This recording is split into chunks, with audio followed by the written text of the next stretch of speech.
like I haven't swallowed this much since college. And with that, welcome to the Strength Hammer Yeah. podcast, everybody. That was the perfect time to hit record. I love it. Hope everyone's doing well. I don't know what episode this is, as usual. Matt, do you know what episode this is? 40. Okay, 40, we'll say it. Somewhere more than one, somewhere less than 100. And we'll be there for a while. They were in the maybe early 20s. to mid 20s. Yeah, that actually makes more sense. So today, as you can probably see if you're watching on YouTube and hitting like and subscribe, you can see my dark face because the light is all behind me and there's no light in front of me at this early Saturday morning of recording. But I'm here with my good friends Neil and Matt. Say hello, guys. Hey, guys. Hello, guys. Perfect. Excellent. Peak podcast humor. Hell yeah, man. So today, we're going to talk a little bit about Broken Realms Teclis. Obviously, I mean, we probably won't do like a beat by beat, but we're going to talk about what we like, all the fun stuff, some of the rules, as much as we can, because Matt promised us 2 hours to record, and he gave us 45 minutes today. So he'll be leaving partway through, but that's fine. Shame him in the comments. Specifically go to AOS Coach's comments section and talk about how Matt just abandoned this podcast because his is going to be doing so much better here soon with the Big M Power Hour. Well, I don't think I've touched any of our numbers yet, so. I don't know. Oh, I look. Trust me. Okay. All right. Well, let's. I gotta make sure if I start exceeding, I'm just gonna have to start. Yeah. Bringing out the chalkboard and nails. I gotta keep it. If you start exceeding, you gotta start your own channel. That's how it works. Big M's Power Hour channel. So yeah, let's kick it off with a little short bit of hobby and fitness. So Neil, what's going on with your fitness right now? I'm still doing karate 2-3 times a week and working on my my garage gym, which entitles me moving stuff around right now. But I'm also doing walking and running. Nice. On the off days from karate, so I'm trying to get this blood pressure thing in order. There you go. It's not good. Matt, how about yours? For me, it's been super fun. About almost 4 weeks ago now, I don't know what I did. I pinched a nerve in my neck. I got some tendonitis, something.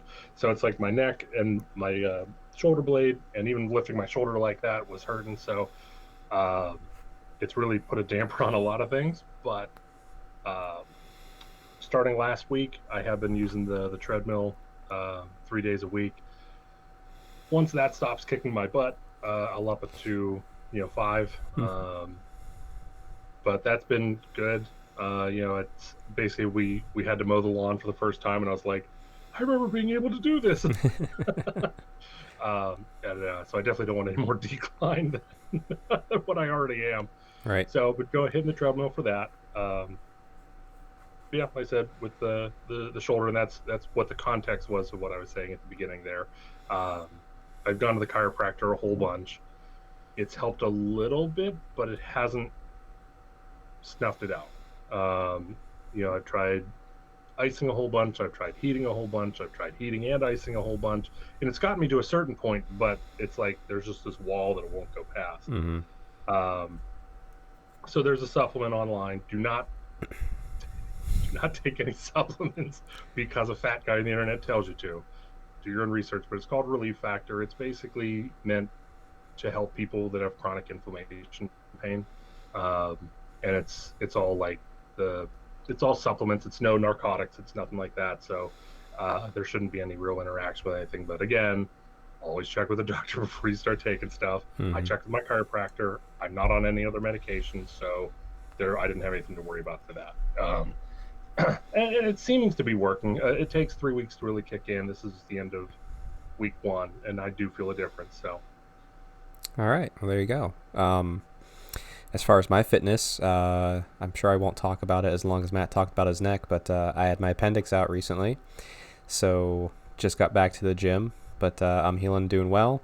So if you want to be able to go through an appendectomy and be back on your feet in no time, moving around, get in shape, go get in shape like the rest of us here.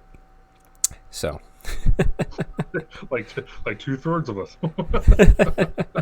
Also, I did wrap up the CrossFit Open.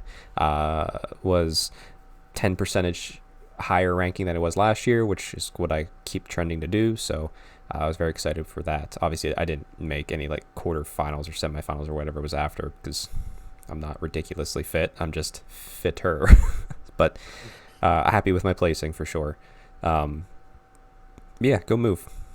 If you're listening to this and you're sitting down and you're not hobbying, if you're hobbying, that's fine. If you're listening to this and you're doing nothing else, go outside and walk and listen to this till it's over. Mm-hmm. All right, so now let's go with some hobby time. With the same order, Neil, what's been your hobby? I've been working on a bloodthirster, so that's for a guy who owns a local FLGS, and so he's helped my wife with some things business wise, and so I am painting his armies. So, again, I haven't painted something for myself in a long time, so we're just working through some stuff for him. It's almost done. Just got to work on the crackle bases on the lava. So nice. Mm-hmm. Matt, how about yourself? I know it's been the struggle, but yeah, what have you gotten done? Well, so I of course, like right before this happened, like I was like, okay, I really wanted to hobby that weekend, but instead I had a whole bunch of plans, so I didn't get to. But I'm like, all right, Monday, hobby, and then Sunday, pinch nerve, and it's anything that is like putting my hands in front of me. Any sort of leaning at all in front is, just nope, can't do it. So I still managed to build the entire Vampire Warband. Nice. Haven't played with them yet. I can't friggin' wait. And for the first time, I did a sub-assembly with the Warband where I kept his cape off because you can see it. You can see all of it when it's on, but there's no room to paint. So that's a sub-assembly.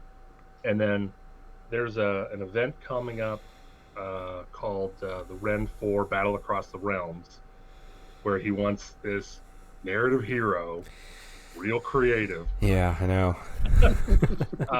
And so, like, I really thought it would be interesting to do the Spirit of the Wind. Mm-hmm. I thought it'd be a real interesting way to do it. But at the same time, I already had a narrative character for my Lumina. So I figured, why can't they be buddies? And I put them on the same base like Teclis and Selenar.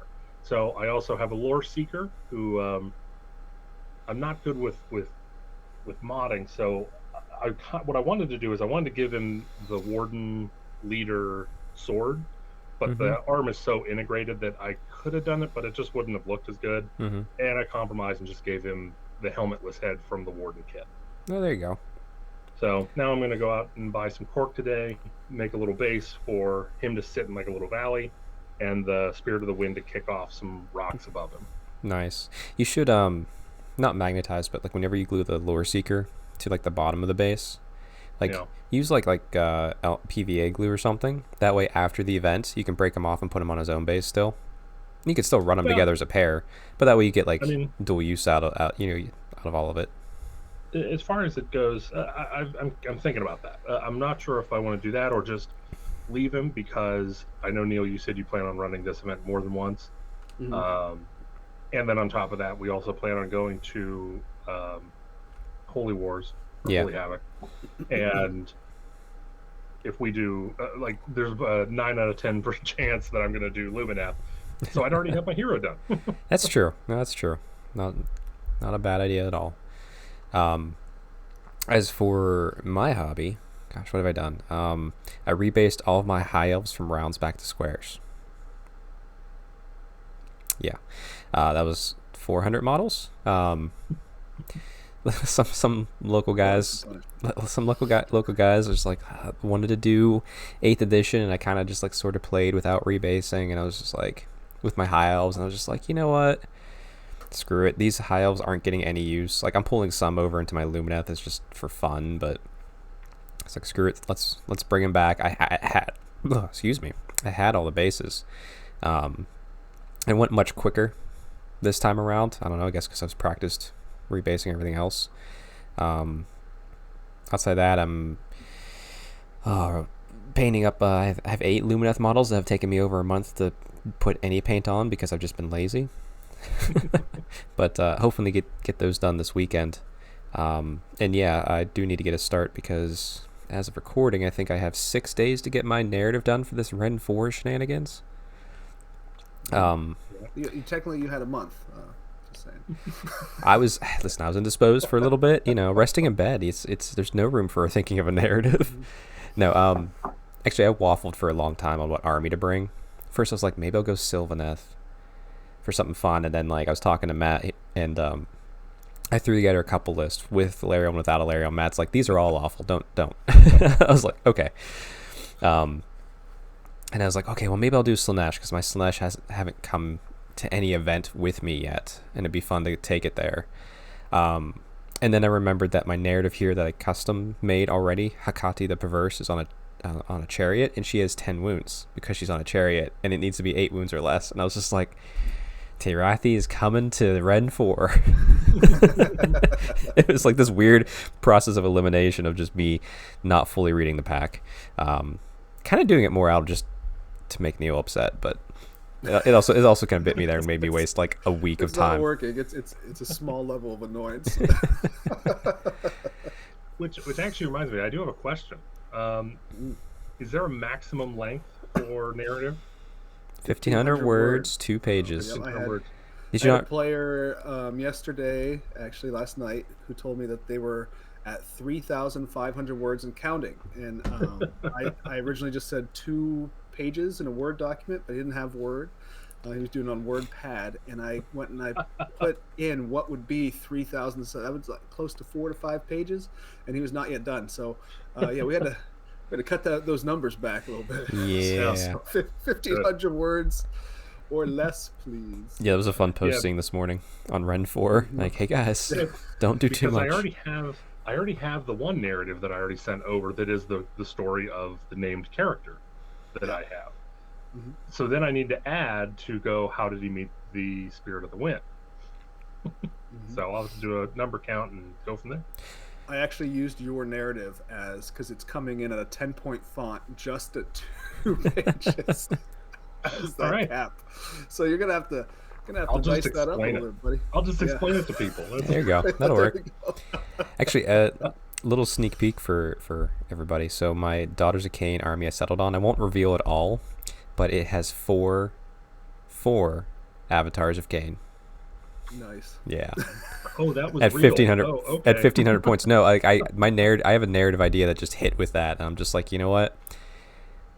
Because they changed the prayer thing in the FAQ. Granted, I'm gonna take it in Hagnar so I can kind of quickly activate them, but I was like, nah, I wanna do this once. And I got a good narrative. You're gonna do well. I got a good narrative idea. I think people who do like MSU style armies are going to be better off, but we'll see. Yeah, well, I'll show you more offline, Neil. I don't want to reveal it all to the world yet, but I think you'll like it. But anyway, that's all the other stuff out of the way. So let's talk about Broken Realms Teclis. All right. So overall thoughts, because we've all read it. Maybe, and Neil, I'm not sure if you dove into the Lumineth rules, that's fine. Because you're a fallen from elfness into dwarfiness.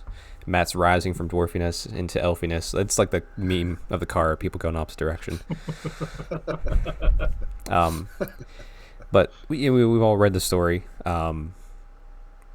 Matt, high level, what'd you think of this story?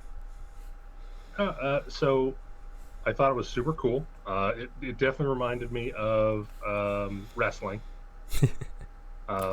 That is a great way to put it. Oh my god. It definitely reminded me of pro wrestling. Now, at the same time, though, not to take away from it, it was nowhere near as good as Arathi. But the problem is they came out of the gate swinging and went, guess what? City gone. What are you gonna do now? And they're like, we'll have super powerful gods fight. Okay, that's cool. I'll just wait. I have read Be'lakor already. So the Bellacor's WrestleMania. We're all gonna love it. No, wait. Okay. Neil, what's your high level thoughts on Teclis. I think Matt's analogy there with the wrestling was perfect. I also did not like this one as much as Marathi. It was okay. It's like when you watch a movie and it's like an action movie.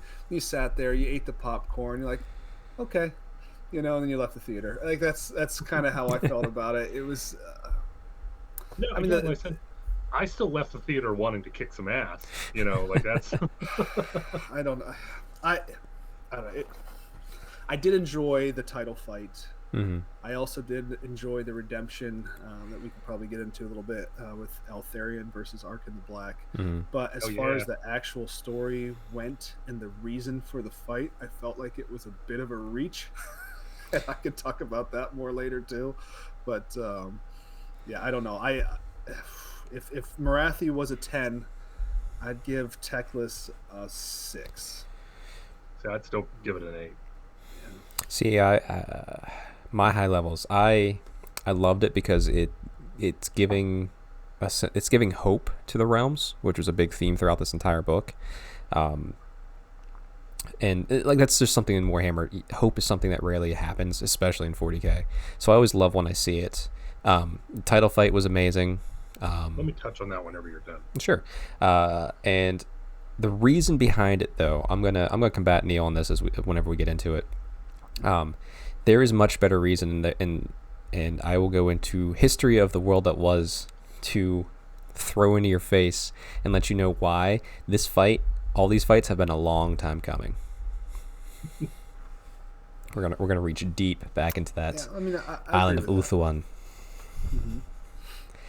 But okay, yeah. So let's. All right, yeah, I'm gonna. So I touched there. So sure. Like that was one thing that I was really, really excited for. Was the hope aspect, because again, whenever they first introduced the Luminet, I was like, oh crap, here's like the knights in shining armor coming, Mm-hmm. And then they started releasing stories about them just like being like more callous than Space Marines, of just like, if he dies, he dies. Oh, there's something really powerful in that city, let's just blow it up. Who cares about how many people are there? Now all of a sudden, with the release of the new Battle Tome and the release of Teclis, you have them actually like going to these cities and actually trying to enlighten people. And there's the narrative argument of like, oh, they're actually trying to manipulate, they're trying to brainwash, but at the same time, that might be certain elves that have now been around for millennia being told that, hey, you're the most superior thing in the realms.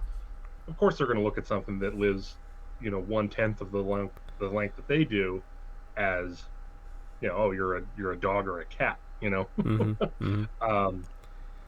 But again, like even just having that seed of hope being planted, it gives players the ability to put a little bit more of a good guy spin in their narrative, and I was super happy to see it. Yeah, you can pull what aspects you like. If you want to be the cruel, haughty elf, you can. If you want to be the bringer of hope to the realms, you can. Like whatever you like. So, like I said, let's just dive in. So the opening fight here is simply amazing. There's the city of Sigmar called Settlers Gain, in Highish. And in it, we see it being attacked by a bunch of Night Haunt. During that fight, the citizens are doing well. Like obviously, being in Highish and all the elves and stuff, their walls are protected by runes. But those have been over time being like degraded by ancients within the city of the Night Haunt and blah blah blah blah blah. So it's not looking good for these people of Settlers Gain. And then out of nowhere, Selenar appears. And here's my favorite part of this, not favorite, but like the most interesting thing of this first little battle, which isn't even the main story yet. This is just the prelude. Selenar comes down and speaks a word of power, and he says Teclis. So I love that this is the first time we've seen acknowledgement that these elven names, like, they're powerful words. Because like in the old world, like the elf names were words of power. So now it's like we got these elves getting their names as words of power. So like Selenar speaks the name Teclis, and Teclis appears and just wrecks shit upon the ghost. And of course, I was very in my head. I immediately thought, His name is a killing word. Yeah. But yeah, and then the actual coolest part is, Teclis is just nuking these guys left and right, and they're like, oh well, we're Night Haunt, let's just fly up and kill him. As they're coming up, he looks down and he's like, oh, you guys are cursed with death, and snaps his fingers, and they all become living flesh and like outside of Nagash's curse again, and just fall to the ground because they're no longer ghosts. Like, first of all, that's cruel. That's sending a weird message. I feel bad for the Settlers Gain cleanup crew. But dang, if that's not like a god, like a god, like, and who knows how all these people died? Like, they may have died of natural causes. Like, you feel bad. I think being around Nagash is definitely a natural cause. Well, no, but like all the souls are there, so like you could have like the person who was cursed by Nagash because his hubris, and like he was turned into it, and he's some knight who was riding his horse and spectral steed, and they turn back into it and they fall to the ground, and like right next to like, some 90-year-old grandma with Alzheimer's who's just like, what's going on again? Like, there's a weird thought if you really think. I don't think you're supposed to think this deep into it, but it's a really cool metaphysical thing. Like, oh, you guys are all dead. That's a curse. Now you're alive again. Have fun dying again. I will say that's like the start of the mixed messaging from Teclis in this book that I will touch on later. Okay. Like I said, for me it didn't really bother me too much, because like you said, it wasn't necessarily they were cursed with death. It was they were cursed with undeath, and bringing them back to life. I feel like Teclis obviously doesn't have the control of either death or life. He was just able to remove the curse, and so. Even with all these people, even if he would have done it closer to the ground or cast a Featherfall spell to pull from D&D, these people, who knows how long they've been Night Haunt? It could have been, the ages. They could have died out in the age of myth. They were so out of time, out of place, that probably, and like you said, they might have been old people who just went senile. Like, it was probably better to leave them little patties on the floor to fall. Yes. Yeah, it's plummet to their deaths. It's definitely a problem solving move. That's for sure. He solved his problem of not getting attacked. Very old original lore Lumineth right there. Yeah. Neil, do you have anything else you're going to say about all this? Not really about this part here. Okay. It was fine. It's fine. It's fine. City's a Sigmar. We only got to see what a god does on the battlefield. It's fine. Okay. City's a Sigmar. People dying. But needing to be saved. Like I said, always. Now I do hope to get that spell at some point. Oh yeah, that'd be great. Zenith, yeah. Just remove Night Haunt army. Point to Night Haunt. Just take them off the table. Right. But yeah, Night Haunt are starting, with the Necroquake. They're starting to feel like beastmen, and it's like the Death's version of the Whipping Boys now. Like, we need something to die, so I guess it's gonna have to be Night Haunt. They're already dead, so whatever. But yeah, so essentially that's the first message of hope, though. Teclis appears and saves this city, and the people help. They're not useless. Teclis didn't do it all, but that message of hope is starting to come through. Like, hey, death isn't unbeatable, guys. So then we go into Teclis' true plans. After a little interlude where I forget which Mortark it was. The one on the throne. I forget his name. He gets, or maybe it's him. I don't know. Anyway, some dead ghosty boy goes back to Nagash, and Nagash is like, "Hey, what happened in Settlers Gain?" And he doesn't want to say. And then Teclis just appears as an image and says, "I'll tell you what happened. You came into my land, and you tried to kill my city. That's a no. You don't do that." And then of course the ego that is Nagash goes, "Did you just appear in front of me in my own chamber? You don't do that." And then like back and forth, egos, and battles on. The that's like the promo. Macho Man versus Hulk. It's the way Definitely gonna pop it up and just let me tell you what happened at the Settlers Ridge pay-per-view, brother. I mean, I do just love it. Like, we know the gods can like pop their images wherever they want. But like in Nagash's like deepest, most secure sanctuary, he's like, "What happened in Settlers Gate?" And Teclis is just like, "Yo, I'll tell you, you fucked up." So Teclis gets the Lumineth and decides to. Nagash is done having his fun. However long the Soul Wars lasted, that's going to be over, and he's going to fix it. And he's going to show the people of the world that Nagash isn't this big scary thing. He's just a big dead ghosty boy that can get beat on if you give a little effort. So he takes a bunch of Lumineth into Hyash, essentially. They go through like a lake realm gate that like no one knows about except for Teclis, because that makes sense. And they're going to go after the Ossiarch Bone Reapers.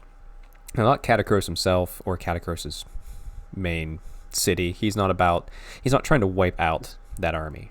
He's just trying to. Because why not do something useful, right? Well, thankfully Catacross is busy, because this is happening at the same time as Broken Realms Marathi. So Catacross is busy being tricked by Marathi to go attack Archeon while she becomes a god. But like Teclis' main goal isn't to crush the Ossiarch Bone Reapers into nothing. He wants to show the realms death is not to be feared and they can be defeated. So they go through. Teclis decides to raise a bunch of mountains and levitate them, which is where we get the Shrine Luminor terrain piece now, I guess. Granted, what Teclis does is much, much bigger, as in, like, I think a literal mountain. And they just start floating over to where the Ossiarch Bone Reapers are and just dropping bombs. Just shooting away. Like, the Ossiarch Bone Reapers are trying to get to them. Like, nothing's going on. As any, like, the flying things get close, they just nuke them with spells. There was a cool bit in here where Teclis realizes that 12 different Ossiarch spellcasters are, like, targeting him at the same time. And, like, he raises an eyebrow. Like, ooh, I have to try. Which, I mean, I get it. I kind of like that. It's like, no, he's a god. Like, because you don't see that with Nagash. Nagash is just Nagash. He doesn't have emotions or like subtle gestures. But like, Teclis, very stoic individual with the exception of the ego. Like, raises an eyebrow and smirks and just starts doing crazy stuff. Yeah, that part there reminded me of which terrible one was it? I think it was X-Men 2, where they break Magneto out of his jail, and the guys have plastic weapons, and he's like, "Oh, they're learning." And then just by their belt buckle or whatever the hell it was. But yeah, it's all going very well until they decide to get too close to these giant statues made of bone of like Ossiarch heroes and Catacross, and then obviously if anything's made of bone in Ossiarch army, it can come to life and be controlled. So they start ripping the mountains down, and then there's some good battles in there. What do you guys think about, though, just the way this invasion plan went so far? Like, I show up and I raise mountains and I fly to you like Sonic the Hedgehog floating island style. It makes me want to paint my my Alarith much more. I thought it was super cool. I could perfectly envision it in my head. Yeah, I thought it was really cool. It was really unique. Mm-hmm. Well, maybe not unique, but it was still cool. Yeah, it's the first time we've seen this in the realms, really. Neo, how would you like? I like the thought. I was how are you gonna bring us down on this one? I like the thought of it. I like the mountains flying around. I like all that kind of stuff. It's cool. I just my issue was the target. Right? I mean, so we're trying to bring hope to the realms, and we're going to do that by essentially picking a target that doesn't matter in the grand scheme of things. So, how does that bring, like, ooh, we killed this one fortress, or that's what we're trying to currently do right now. That's great. I mean, the one spot in Hyash of this infinitely spannable realm, right? We're gonna go blow up one singular Ossiarch Bone Reaper, and now I understand that it was a fairly vital, spot. But at one point, I believe, what's the special character wizard Mortis something or other? who Yeah, comes out the one with the Teclis. coffin on his back. Yeah. Toe Right. Eater?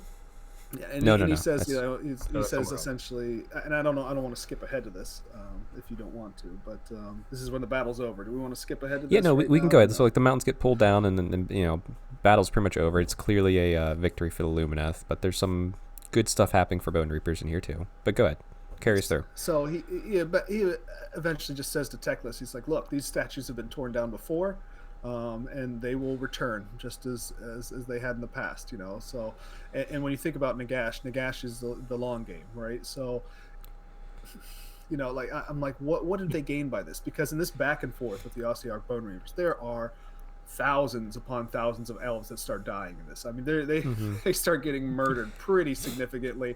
Their corpses are being ripped apart. Their bones are being used to replenish the Ossiarch Bone Reaper numbers. And it seemed like there wasn't a plan for this. Like they didn't know this was going to happen. Like, Listen, like maybe we should have a plan for this, guys. that is exactly I mean, eventually. That's exactly how I play Lumineth. We're like, wait a minute, I wasn't supposed to lose, guys. That wasn't in the plan. What do you mean you can Maybe hurt that's me? part of the ego, right? But it's like, okay, so here we go. We're gonna target this one city. I'm going to sacrifice thousands upon thousands of my people to make this one statement that I feel like wasn't made very well. The statement was, I can sacrifice a lot of my people for this hope. That's for this one little shining ray of hope. Congratulations. And I guess if the if the end goal was to make Nagash mad, he did that. He provoked him pretty severely, which maybe that was the point of it, Yeah. was to kind of Well, trigger I definitely- the end game, the end battle. But I definitely don't think that. Again, I said that kind of in jest, but in all honesty, I don't think Teclis was going in thinking that, an Ossiarch Bone Reaper can do anything to a Lumineth. I think it was just like one Lumineth can easily clear out 10 Bone Reapers by himself. Like, I don't need to worry about casualties. And then, oh no, I do need to worry about casualties. All of a sudden happened. There's I probably a don't know little how bit of much that. he did though. Yeah. I mean, if I was the little guy and I was fighting this battle, and somebody told me, I mean, it's just like I feel like I'm drafted into the Vietnam War here. Like I don't know what I'm fighting for. Being sent to this jungle, basically to be shot. Like it's Now to touch on as me as the little guy. This I don't know if this one little shred of hope is worth my life and it being turned into undeath afterwards. Now to touch on one point where you were bringing up, like, why this target, why, and I definitely understand what you're saying there, and I think that's one of the issues where if this would have come out first, it might have felt a little better. It might have been like, oh cool, look what we're getting all these face-offs we're finally getting. And then if Marathi would have came out, then it would be like, oh no, we're actually changing stuff. Because again, in the last one, we lost an actual named city of Sigmar. And now it's like, okay, you can't kill off a named character that has a war scroll. You can't kill off the Ossiarch Bone Reapers. You can't kill off the Night Haunt. You can't kill off Nagash. Well, you can't shut down Shaiish. Don't forget, like, this is like I said, this is a fairly important part of Shaiish, Right. where this is at, and the last thing that Teclis and the Lumineth do before they retreat, after their not small losses at this point, they burn a rune into the ground, as the Lumineth love to do, of not cleansing, not anything. He just pretty much makes a null point in Shaiish. So what he essentially did is he went into Shaiish, beat up the strong new toy of Nagash, these Ossiarch Bone Reapers, and like he won that battle despite losses. He won that battle for sure. And then they burned in this rune into the. Would, I mean, he's on the cover. Yeah, we should hope. I mean, he's a god, right? You should win this battle, Yeah. and you win it handily. Right, but they burn in this null point rune, which essentially says, "Hey, all that weird Shadish Nadir thing that Nagash has done, where everything in the realm of death is pulling into the center. Yeah, that doesn't happen here anymore. Like, that's a pretty big thing to be like. I just like no, like Nagash screwed up Shaiish. This is how Shaiish should be. The pool of death is not here anymore. He didn't claim it for Shaiish. He didn't do anything. He's just like no. This is how the realm of death should be. does it, and then they leave. So like there is a victory there in that, and like that's literally a symbol of hope burned into the ground, and like people will know about it, like stories will be told, and that's how that hope will spread. Could you imagine if that would have also been another city of Sigmar that we would have got rules for? Oh yeah. Oh man, that would have been so cool. That'd been fun. Anyway, so actually we get a nice interlude. I do like that. They happen a couple times throughout here. We won't go too deep in them, but the image of Teclis goes to talk to the image of Lariel, which is really fun because it's giving us hints about the future, like, and there's a little bit of mansplaining going on. Like obviously Teclis isn't going to listen to Alariel too much, but I love the nuance, because if you read it, Alariel knows Teclis. I mean, they've been kindred since the world that was, and their stories are very intertwined along with Tyrion.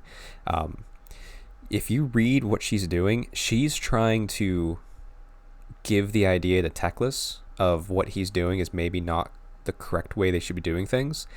She's not telling him, this is what you're doing wrong, this is what you should be doing. She's trying to make him realize it himself, so he goes, this was my idea, I am doing too much. Because if he thinks it's his idea, he will listen. It's the perfect like play counterplay. He's kind of mansplaining, and she's just like, no, I'm gonna use a little bit of tact here and a little bit of intelligence that for some reason the Lord of Hyash won't use. Doesn't work ultimately, but fair, as far as mansplaining goes, he would do that regardless of who was on the other side, regardless of whether it was man, woman, elf, dwarf. That's true. We could call it Godsplaining, I guess. Yeah. That's much better. Textplaining. Yeah. Teclisplaining. But yeah, then we get into the second act, which to me this was the weakest act because it was felt like it was kind of rushed. I don't know. It wasn't bad by any means. There were some amazing things going on. You can definitely see where they like try to just shoe in as much as they can with Lumineth on this. So Nagash gets pretty upset at everything that's just happened. So he's like, you know what? Let's take these realm gates. Let's pull death through them. Like, let's corrupt these gates to just literally start being a vacuum and pulling, like, essentially expanding the realm of death to the other realms in a way. Like that pull from the center of Shyish.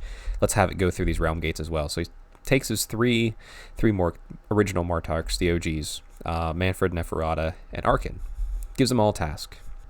What was it? Manfred, you're going to Gairan. You're going to corrupt this gate. Neferata, you're going to Shamal and corrupt this gate. Arkan, go to Hyash and corrupt this gate. Because he's going to give Arkan, he's the most trusted. You're going to go and, really stick it to the Lumineth. But I love, that's kind of uninteresting though. We'll get to his stuff in the end. What happens to him is interesting, but like him going to Hyash is interesting. I love Manfred and Neferata because they're schemes within schemes. Of how they do stuff, because they're warring with each other because they're both vampires. So you get Manfred who's like, yeah, I'll go to Gairan, not a problem. And he's just like, in his mind, he's like, there's no freaking way this is gonna work. He's like, this is stupid, but I'm gonna pretend like it's gonna work. He goes in and he actually almost succeeds. Like, despite it, like, he is a good tactician. He's just feeding, like, there's a bunch of Nurgle there, obviously. In Invidia is the part of Gilran he's at, so he's just feeding these Nurgle, like, guys, troops, whatever, and almost successfully corrupts the gate. And then Alariel decides to show up with the Sylvaneth out of nowhere. And also we get to see Alariel like take out 3 zombie dragons on her own. So please, can we have her War Scroll represent that? Like, holy cow, she's a god, and she costs as much as Teclis. I know, like, oh my god, like, please make her so badass. I know better get a mortal wound save on that girl somewhere. I would love to either see her get a War Scroll worthy of 600 points, or keep her War Scroll as is, and she becomes an Allegiance ability. Or just like, how much does Alariel heal on the table? Yes. Yeah. She heals. Give her Nurgling wounds. Did you kill her? No. She goes back to full. That'd be awesome. Give that girl 20 wounds, for God's sakes. Yeah, okay. But as soon as like, man, like, he sees Alariel coming, you can see a god coming if they want you to know. And my favorite part is because way back in the world it was, Manfred sacrificed Alariel and Tyrion's daughter to resurrect Nagash. Like, that's how the end times kind of kicked off. So he knows that she remembers, and she's still pissed. Like, you don't get over that, I guess. So as soon as she comes within any sensible range, he's just like throws everything in his force at her and be like, hey, go get it out. And he just yeets it out of there. He's like, screw this, I'm gone. And like I said, this was his kind of like his plan all along. He's like, I got better far along than I want. And then he goes and starts like taking Neferata's places. and Shayesh, he's like, nah, this is mine now. And because she's doing like a long, slow burn on her gate with her stuff. So I don't know, like, Manfred is such an interesting character to me. Like, on one hand, this story definitely raised him up a couple ranks for me. Yeah. Like, he was always pretty cool. He was always kind of overshadowed because of Vlad. Like, Neo, I know you're a fan of Vlad too, right? From the old world. I actually have always been a Manfred fan. I think okay. The reason why I've always liked Manfred, especially in Age of Sigmar, is because so much of death is just death and just follows Nagash, right? Just whatever Nagash says goes. And Manfred is the only one that breaks away from that, albeit like he has to kind of plot and scheme around Nagash. Yeah. But that's just what he is, and he's always trying to improve his own level of power and try and get on par with Nagash, even though he serves him. So it's always backhanded. He's always kind of betraying him in some way or another. And that to me is interesting, instead of just being a thrall that kind of does whatever Daddy says. He's like Starscream to Megatron. That's exactly it. That's true. Starscream That's true. Was my favorite. Yeah, no, I like that analogy. Starscream is my favorite too, so I like that. Yeah. I do feel he was always overshadowed in the old world, and like this is the first time they've done like they're showing his character come through a little bit more on this. I liked it. Like I said, he also was the one that caused the end times to fail, so it's kind of like, you screwed up Teclis's plans, but also, yay, I like Age of Sigmar better, even though I'm playing some 8th edition now. Like, I like Age of Sigmar better. So thank you. He always fails, and if we're keeping going with the 80s analogies, he's like Cobra Commander to Serpentor, right? He's the guy who just constantly keeps failing, but you kind of love him for it. I don't know. Well, it's like he's planning for his failure. He planned for it, and he's like, I'm gonna lose here. I know it. I'm gonna go take Neferata stuff because she's slow. Right.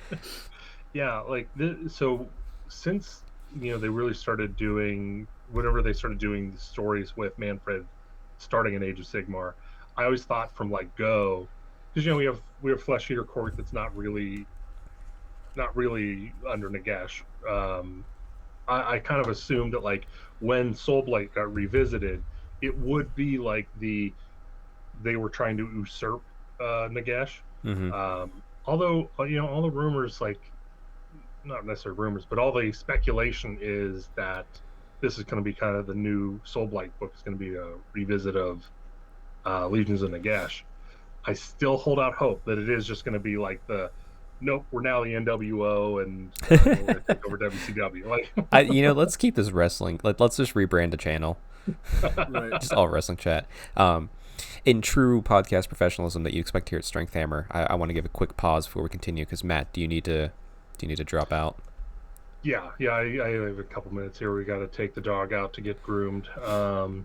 So what I'll do is I'll just mute myself and I'll turn off my video, and then if I come back and you guys are still here, I'll come in and spook everybody. That sounds good.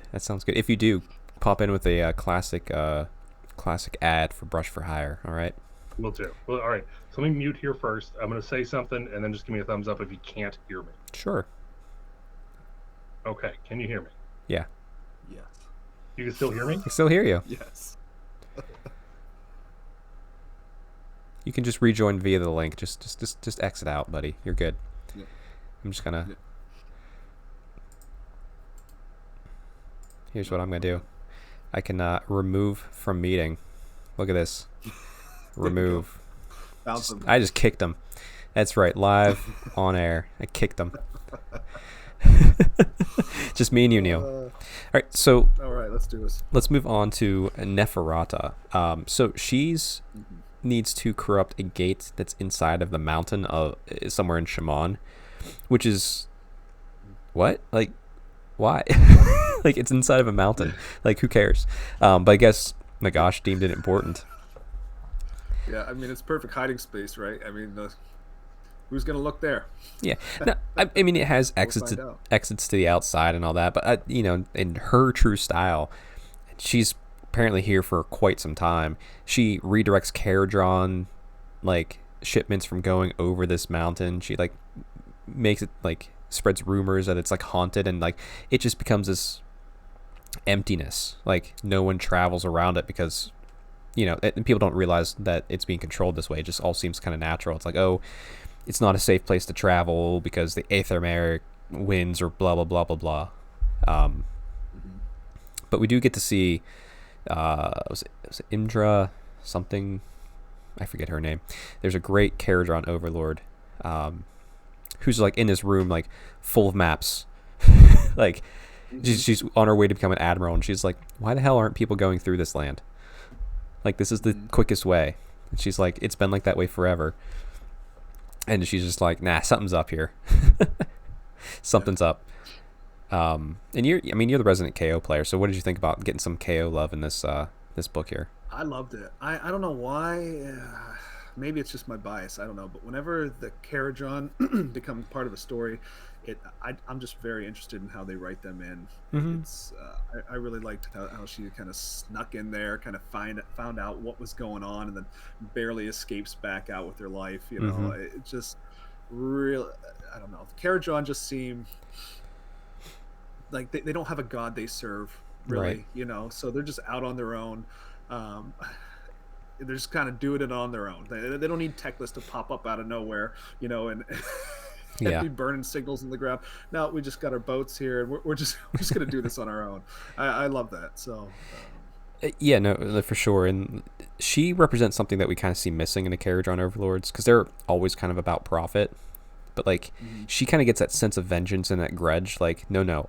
After her brush with death, she's like, I'm figuring out what the heck is going on here. Yeah, And yeah. actually, we see her in one of the short stories that comes through the email. They post them up the community page.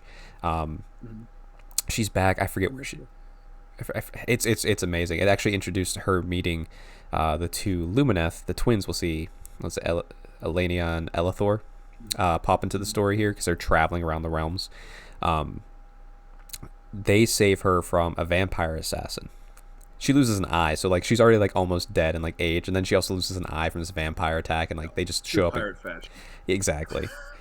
Um, but regardless, the twins go, okay, well something's going on here. Let's get the Lumineth friends that we know are around, and let's go check this out. So they all venture in to find Neferata trying to corrupt this gate and all this crazy stuff. And my favorite part, if you're going into a mountain, the Lumineth are like, you know what, we should get some stone mages, some stone guard, and they actually awaken the heart of this mountain.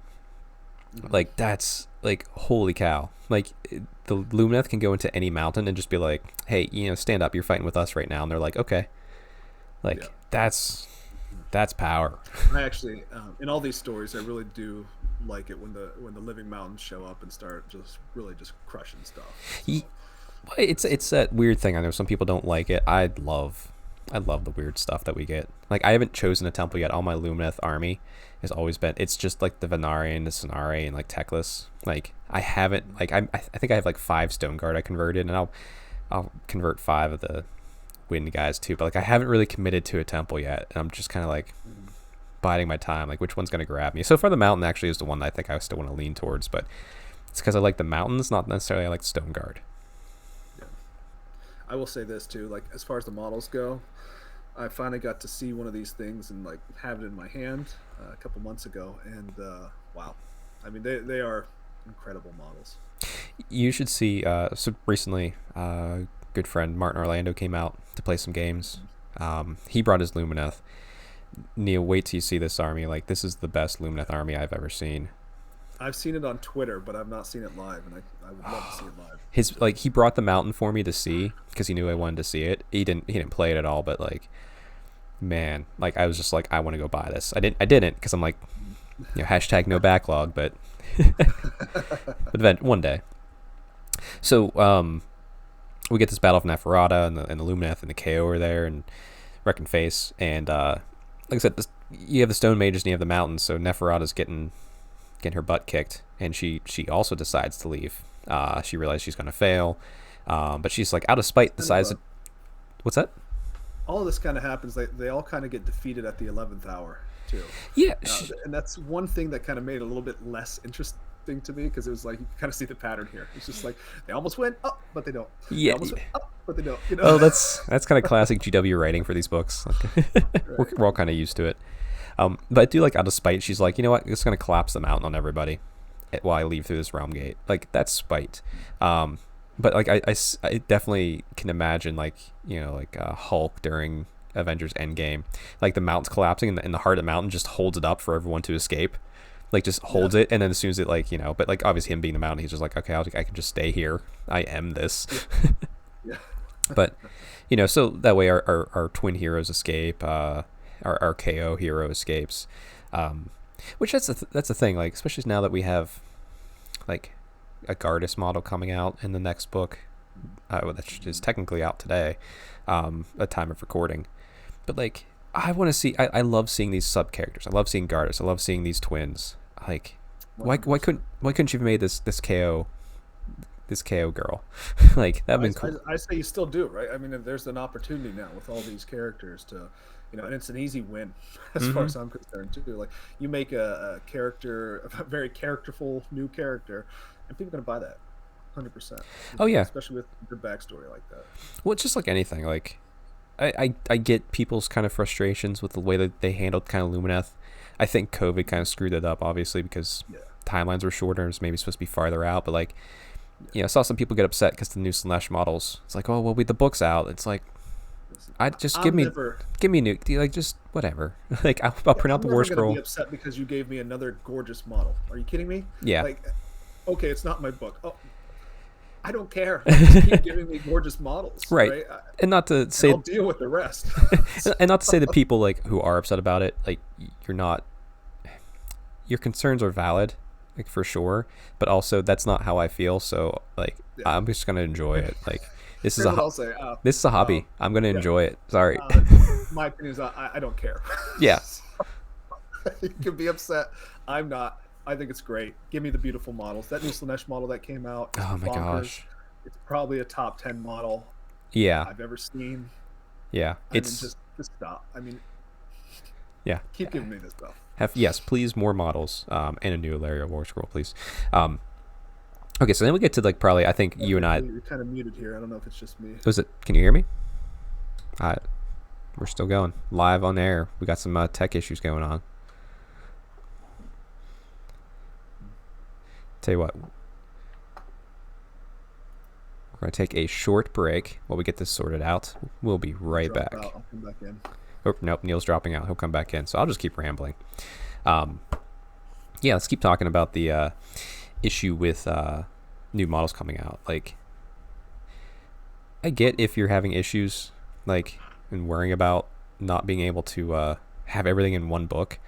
Print out the War Scroll, guys. Like, just have some fun with your models and your toys. Like, don't overthink this stuff. This is supposed to be a fun hobby. Right. Cool. Neil's back. Good. I love it. Problem solving on the air. All right, let's get to Arkan, because I think you and I love this part. Yeah. There's one thing I don't like about this part. This is where I don't feel Arkan did anything that made sense as a tactician. Now, it just feels like he kept leaving where he's supposed to be and like trying to do like this weird diversion stuff. And I will say this: I was recently on the Garage Hammer podcast, which dream come true, and Dave brought up a good counterpoint to why he was being more tactful. So go listen to that over there, if you wanna hear that take. Me, I feel Arkan was being kind of stupid, but that's okay. I like Altharian better. But Neil, do you want to give us a little rundown of what this whole situation was for Arkan's plan?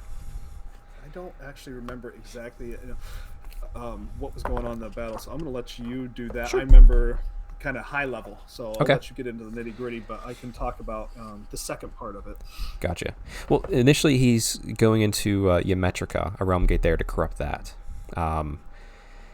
And essentially he wanders around. It's not really working out. He eventually has to escape back to Shyish.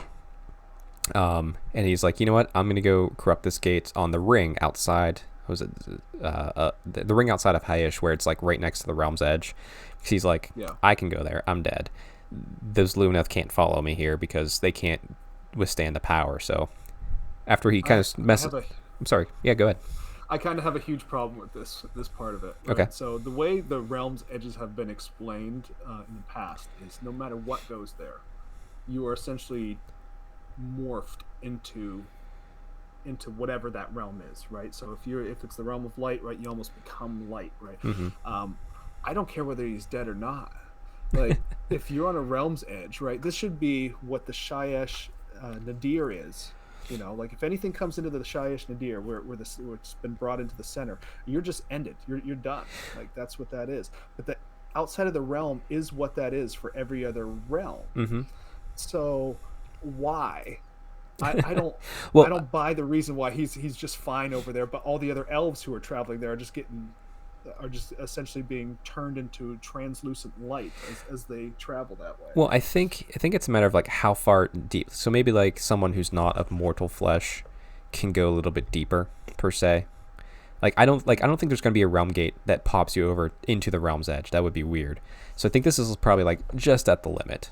You know what I mean? Like just at the limit. Like it's not like people could survive it, because there's actually, if you read out some of there's a new great nation called Alumnia, which I love. I fell in love with them. They're the fitness they're the fitness elves. Yeah. But they actually make a pilgrimage there once in their life, and sometimes they don't return, sometimes they do. So I think it's like someone's willpower and all that sort of stuff can help them survive different levels of the realm's edge. Now there's a point where things just like, even Tyrion, when he went there, like he became blinded, like blinding a god. It's gonna be pretty deep. Right. But that's why I remember that, and I'm like, so but Arkan's good? Like we're good over here? Yeah, Arkan's fine. Well, there is a limit for sure.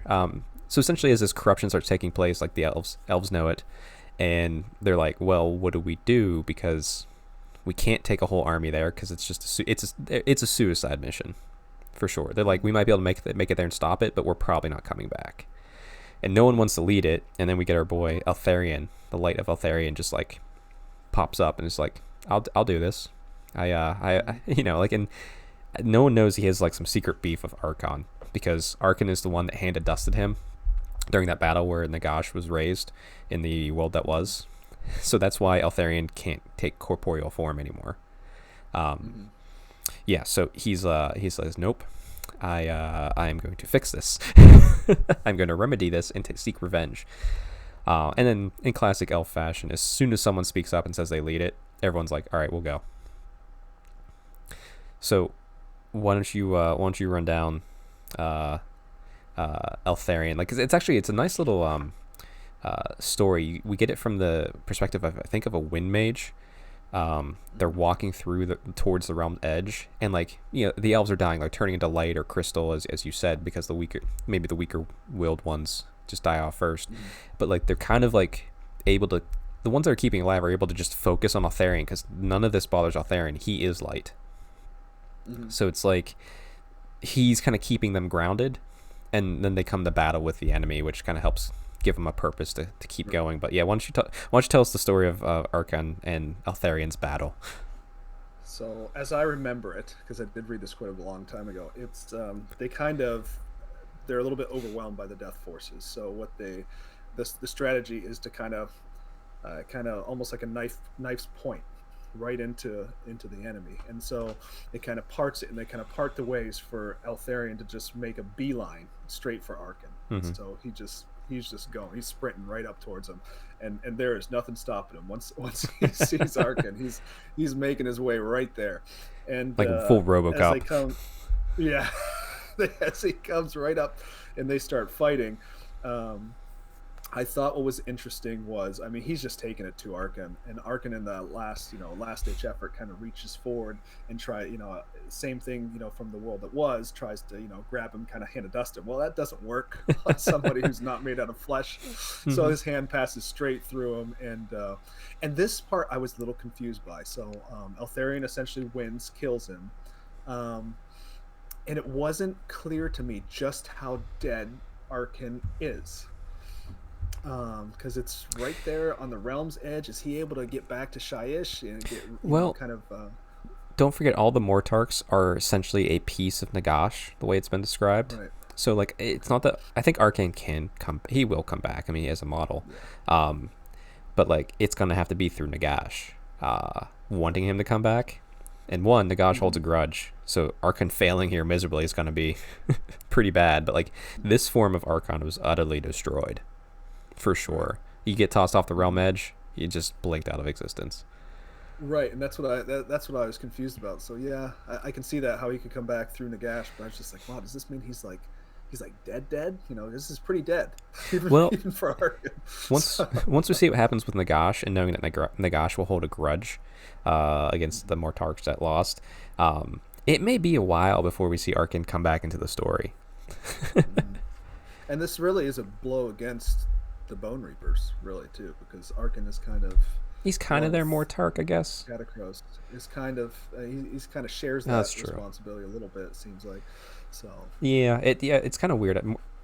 Arkan doesn't really have like I guess his own force from what I can tell, but maybe they will get it to him one day. Yeah. But yeah, now we I don't get know to if you want to elaborate on that story at all, but that's high level is how I remember it. I think the one thing that I was really interesting is like as they're fighting, like obviously Altharian is a swordsman, above like he in the world it was he was a warden of Toriaverse, so he was a swordsman and a magician. He was kind of like a lore seeker type thing, and it's kind of interesting if you read the story during the end times. He as he's trying to stop the ritual, like he loses because he falls upon his swordsmanship over his magic. If he would have been like more of a mage in his mind, and like he could have probably stopped the Hand of Dust and maybe actually have won the day. It's kind of like this one little throwaway line during the end times when he's dying. So it's kind of interesting here. Like now he's like, I'm a swordsman. Like he's not a magician in the game.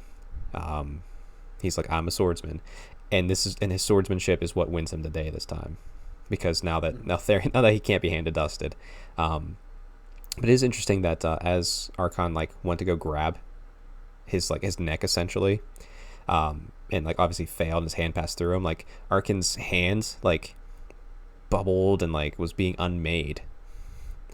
So it's like it's really interesting. So it's like so. And Altharian, he is just a soul, but like he's a soul, I guess, born of Highish. So it's like, can we even? I don't like. What does that mean? Like, souls can hurt other souls. So it's like, are souls attuned to the realm so much that? Well, I don't think like Arkan's that's his physical form, right? Even though he's he's undead, whatever. Like it's basically unmaking his physical form based on the light of Shyish, right? Or light of Hish. Yeah. So he kind of embodies that. He's almost like the realm's edge, in a way, So he's bringing that pure Hishian power just out of him. So, and it's kind of like emphatic, I guess, to anything like death or chaos. I would imagine, just going to burn away impurity. So. That's true. It's a cool fight. It's nice to see Altharian get the revenge finally against Arkan, and yeah, like this was a moment too. I'm just like, is Arkan dead? Like, how dead is I know what you mean. Like, how dead is he? And like eventually you think through, and he's like, okay, he could come. He's gonna come back. He has a model. Blah blah blah. But okay, let's get on to the title fight here. So Nagash, sensing that things have not been going his way, decides to go into Highish himself, into Neferata, and he says, it's kind of out of spite. He's going to essentially try and corrupt this part of Highish to be death. Like he's trying to conquer it for Shyish. It's kind of like the feeling I got from it. He actually starts like hand of dusting the Avlanor mountain peaks and actually aging the mountains, and the cattle and everything on the mountain, like these immortal like cow, steed, bison type creatures are dying and need to be put out of their misery. And like the elves are getting it rough. Like they sense the death that's around them. Like the Cathalars are like going comatose because they can't pull away all the sadness. And of course, Nagash brings the Osiark Bone Reapers with him. But this time, during the battle, the elves have learned. Now, despite the fact that they can't directly attack Nagash, because Nagash has surrounded himself with elven souls that they don't want to hurt, as the Ozark and the Lumineth battle, as the Lumineth die, they're actually cremating the bodies and like burning the bones to ash. As much as they hate that, like it talks about how much like that makes things worse for them. It's such a terrible thing. They don't think that's a good thing. Which is really interesting if you think of like the realm of Akshi. Like probably everyone does it. Like just cremate everybody, throw them in the lava. But there are no skeletons in Akshi. No. We write a song called "No Skeletons in Akshi." But yeah, so that starts taking away the material that the Ozarks would use to continue the fight, because the Lumineth are still doing pretty well here. But there is a little contingent of flesh eater courts on a nearby mountain too. That obviously they see Nagash as a god in their own twisted way. But yeah, so they kind of ally themselves with the Ozark Bone Reapers, but then the Ozark Bone Reapers start trying to like, hey, we need tithes, we need bones, because we're not getting them from these elves we're killing anymore. They start taking more and more and more. And I really like this part of the story. This was interesting to me. Yeah, so like eventually they decide to just go and take the bodies. Like we don't care about the flesh eater courts. We're just going to go to kill them and take their bones. But it doesn't go to plan. Neil, why don't you tell us what happens here? So what I like about this is like, again, like I like it when there's some interesting death factions. So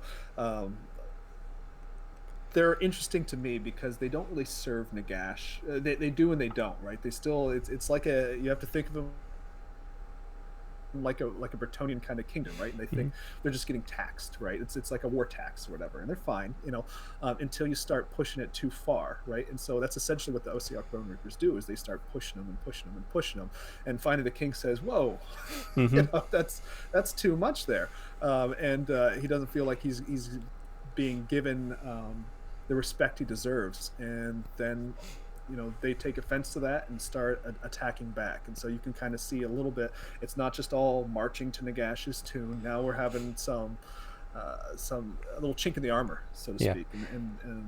And that's really what undoes the attack more than anything, is the flesh eater courts kind of not playing ball. So. Well, not to mention, like, as the whoever's leading the Ozark Bone Reaper goes and try and take the bones by killing the flesh eater courts, flesh eater court king just rips off his head and be like, nope. Like, oh, okay. But yeah, and then at this time we see Teclis emerge to fend off Nagash as well. And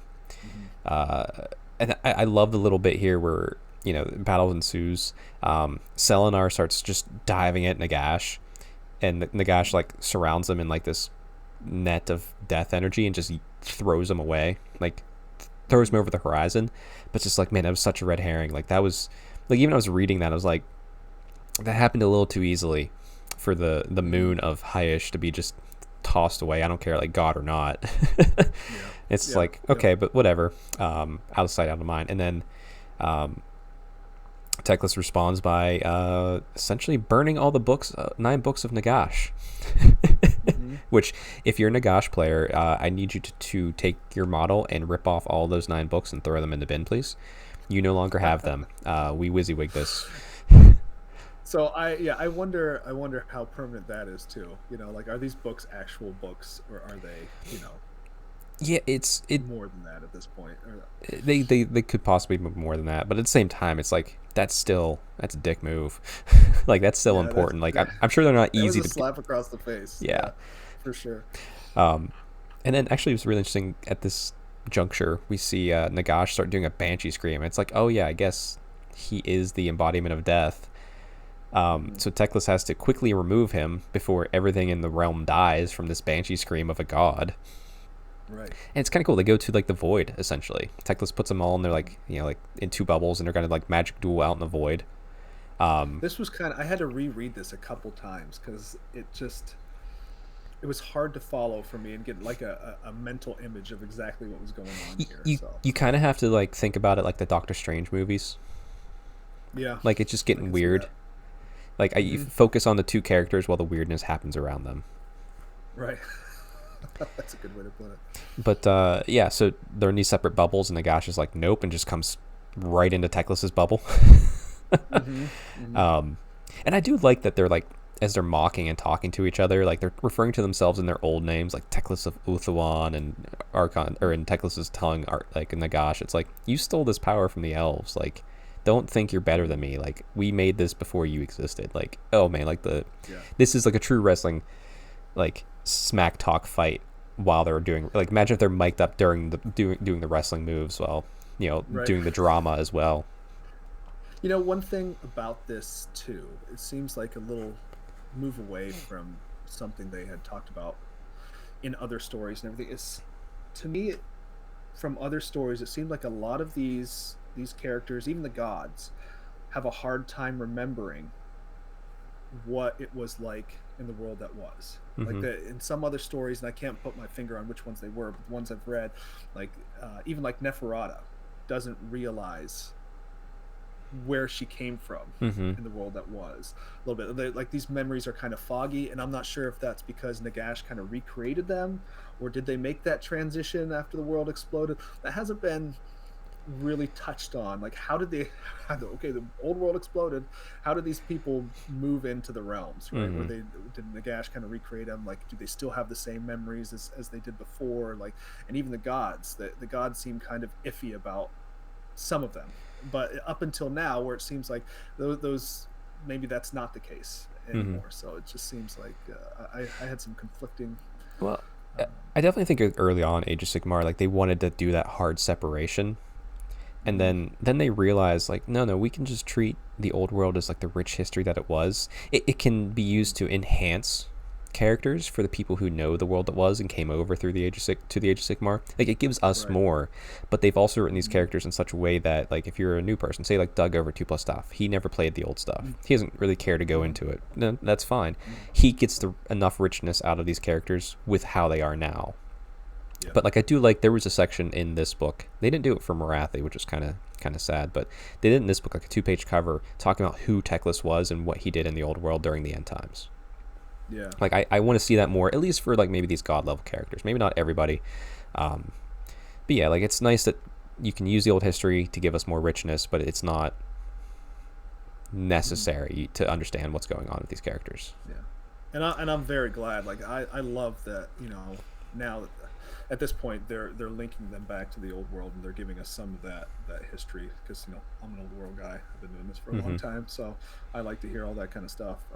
And I don't think it if I was a new player, I don't know that I'd be like, what is this? I think it is what it is, right? It's this past world that they were a part of, and I can take that for what it's worth. So and definitely, as elf fans from the old world, or even if you still are in a new world, like, I think it's much more vital to understand the old world as like an elf fan if you want to get like the full story, because there's the cyclical nature of the elven pantheon from that world to this world. It's going to be like a forever cycle, apparently, it seems like. And the more that you learn about the elves, because the elves just did so much in the old world, and once again, they're being a big prominent person in this realm, in the realms too. So I think if you're an elf fan from the old stuff, you probably understand that. If you're a new elf fan, I definitely highly encourage you go back and look at those characters and what they did in the old world, because there's a lot of carryover in personality and like these little battles, like Teclis, and here, while we're getting to the title fight here, like, we're in the middle of it, they're battling it out and talking smack to each other outside of Hyash in this little void area. Long ago, like, when Nagash was raised, that immediately screwed up Teclis's plan to save the world. But, obviously he was doing it with the help of his god Lilith. But Nagash coming back ripped the wind of death out of the Great Vortex and put it into Nagash during that ritual that, like, where Altharian died and Ilarion Tyrion's daughter died. So right from the get-go, Nagash had just screwed up plans. Now, Nagash kind of went along with things to try and save the world for sure, but that's why I'm like, Teclis has been waiting for this moment too. He's like, I'm tired of you screwing stuff up. I'm tired of you thinking that what you're doing is right. It's not right. What we're doing is right. It's that elf haughtiness, but like, this battle's been a long time coming in my mind, ever since Nagash stole the Wind of Death during the end times.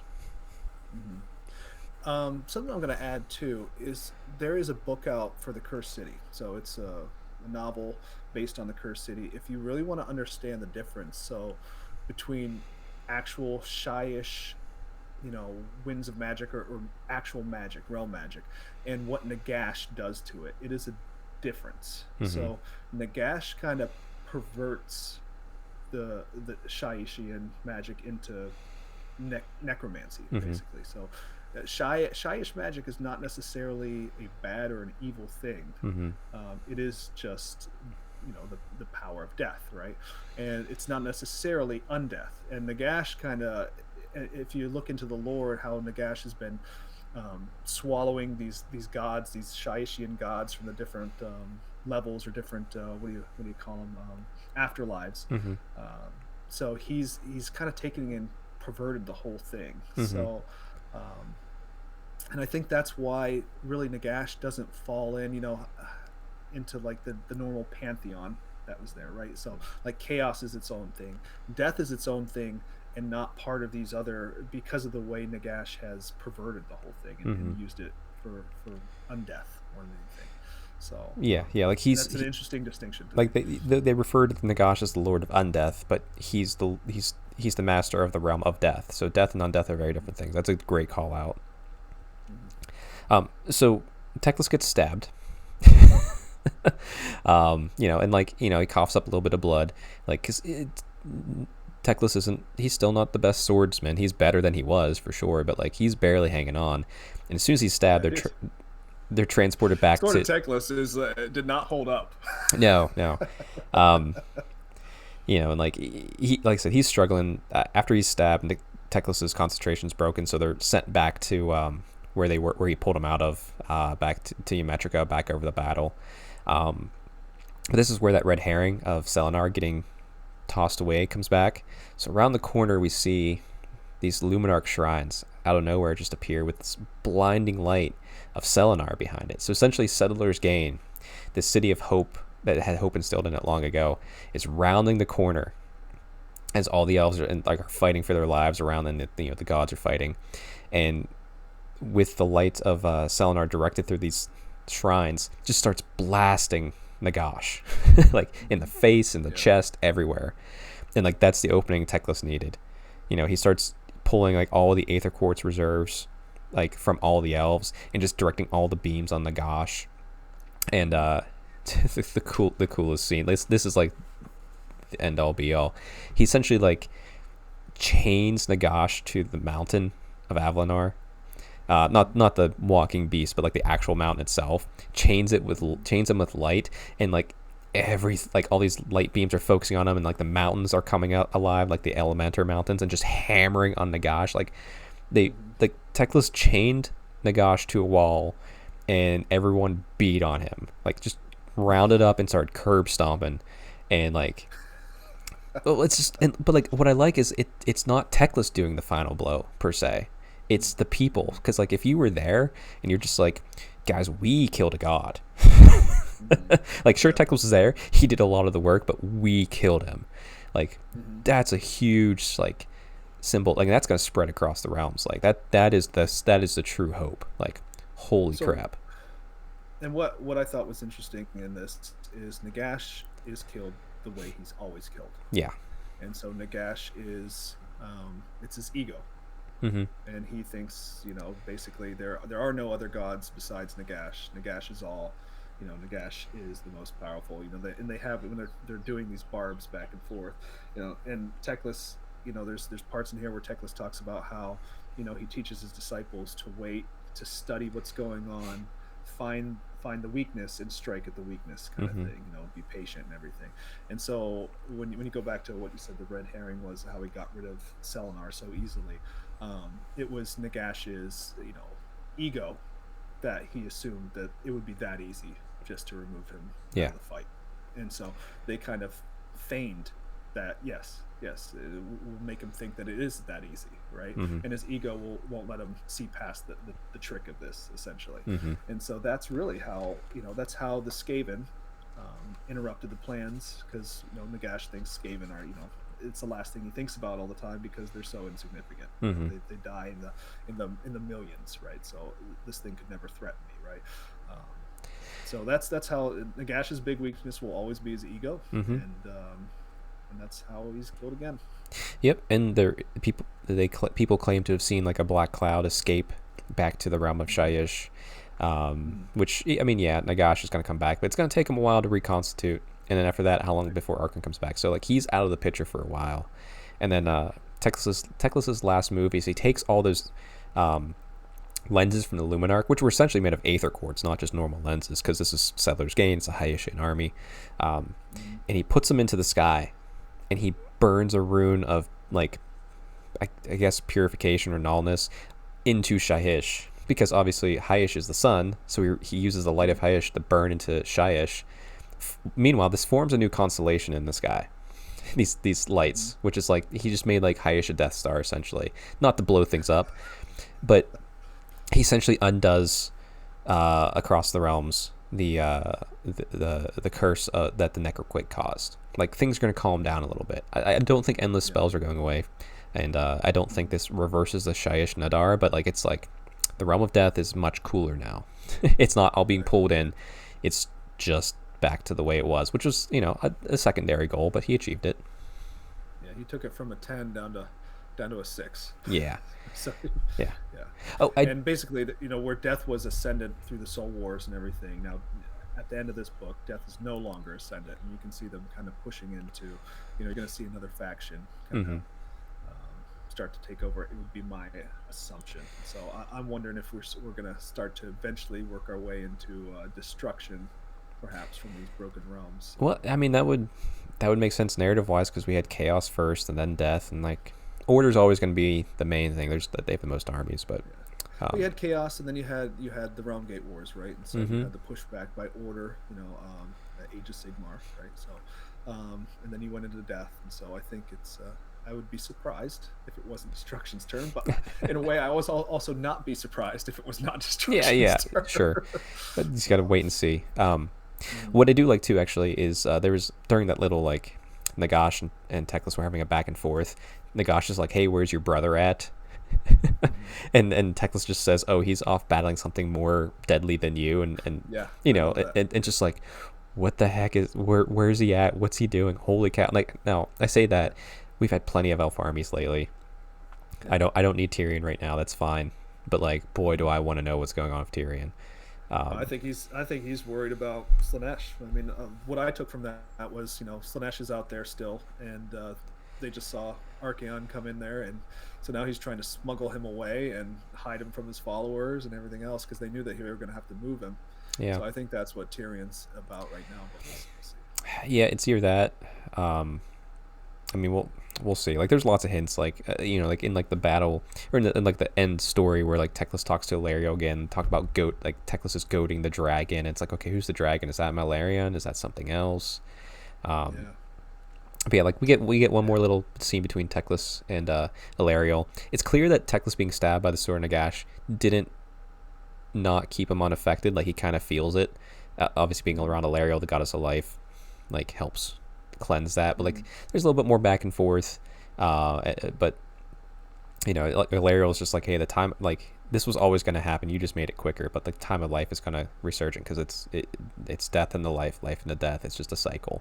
She sees that picture, and I do like there's a little bit of arrogance on Ilario's part here too, and it almost smacks of Nagash, because where Nagash thinks death is the eventual, everything's going to be dead, he's going to be the last thing, no matter what, right? Whereas Ilario then kind of turns that and says life always wins in the end.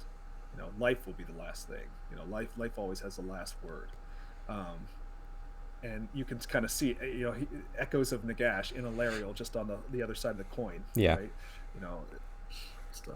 Well, I like this. The little scene ends where they're talking about like let's go forth together. There's nothing our pantheon can't do, and Ilario's like, I hope you're right, but I do like that the Elven pantheon is still united, even though they're kind of separated themselves from Nagash, or not from Sigmar. Sorry. But yeah, and I am curious because obviously Marathi's still doing her thing right now. I can't wait to see what the other gods think of Marathi becoming a god. I can't wait to see what that's about. I think what we're gonna get there is we're gonna get um, Malarian is gonna have issues with mommy. Yeah, well, I mean, I think that's why she went and took a city in Akshi. There's no god in charge of Akshi right now. It would have been Grimnir, but Grimnir's destroyed, and who knows when or if he'll come back. So I think she's like, well, like we're passionate people. Like if I get kicked out of Ulgu for whatever reason, we'll just live in Akshi. So I think that's kind of what that ploy was about. But yeah, Malarian's not going to be super pleased. Yeah. But he'll probably have known about it all along. And he probably just like, whatever, I'm still better than you. Like I'm a god of a wind of magic. You're the god of power of a dead god. Like, you know, whatever. Like he'll still spite her. But yeah, that was Broken Realms Teclis. Like I said, I really enjoyed the story. It's not my favorite. I would actually, at my ranking right now, having also read Be'lakor, I'm putting Be'lakor as my favorite. I put Be'lakor to 10, Marathi to 9. I put this as an 8 on scale of like 1 through 10. But like, it was good. I think. Yeah. No, go ahead. Sorry. No. It's like it was good. There was some up and downs. Teclis won. It was nice seeing like the power of a god in the pages here, like a true power of a god. Like we didn't really see it fully with Marathi. Like we didn't really see what her god form can do. But here we saw what a elven god can do, like fully in his own power. So that was great to see. I mean, the issues that I took with the book is just kind of the style of it, right? You know, I just want it's just so much. It just seemed like, you know, and some level I get it, I understand it. You know, we all play our armies, we all have our favorites, right? So they don't want to push too heavy in one direction or the other. But it's just like these guys got in a nice punch, these guys got in a nice punch, and back and forth, and everybody's cool. We're all cool. We can all get our punches in, and it's just like it was just too much. I found myself when I was reading the story almost wanting to skip ahead. It's like, okay, I got it. So they're doing really well right now. Let's go. Skip a couple paragraphs. Oh, okay, now here's the part where they're not doing well. You know, it's just like that's what I felt myself wanting to do, and like I even felt myself kind of flipping pages a little bit just to see, like, okay, where are we with this? You know. It didn't hold my attention the way I really wanted it to because of that. So it's more just the style, the actual, you know, what happens and everything. I thought that was very interesting. You know, the god battles, and it did kind of feel like, you know, we have these undercard fights and now we have the main event like you talked about. So I don't know. It's just I hope with Be'lakor we get a little bit different cadence and tempo to the stories than that kind of back and forth. We'll see if I get my wish or not. I look forward to you reading that. I think you're going to get what you want out of that book for sure. Excellent. But so I know I'm picking it up soon. So. yeah, definitely get it. Yeah, we'll be back. I think we'll probably actually our next episode next month will probably be about the Broken Realms Be'lakor. We'll just keep rock and roll since it's coming out nice and quick for us. So we can look forward to that. If you want to check us out, strengthhammer.net, strengthhammer on YouTube, if you're listening to this on the podcast, or you can follow me at strengthhammer_, Twitter or Instagram. Neil, where can they follow you? You can find me at Neil Larocca, NeilLarocca. No spaces or anything like that. And then you can also find me on Facebook at Ren4 Wargaming. Give that a little search and you should be able to find us. Yeah. Otherwise, just hit me on Twitter and I can direct you to it. So. Cool. Sounds good. Well, everyone have a great day out there. Glory to the Elven Pantheon and stay Stormcast strong.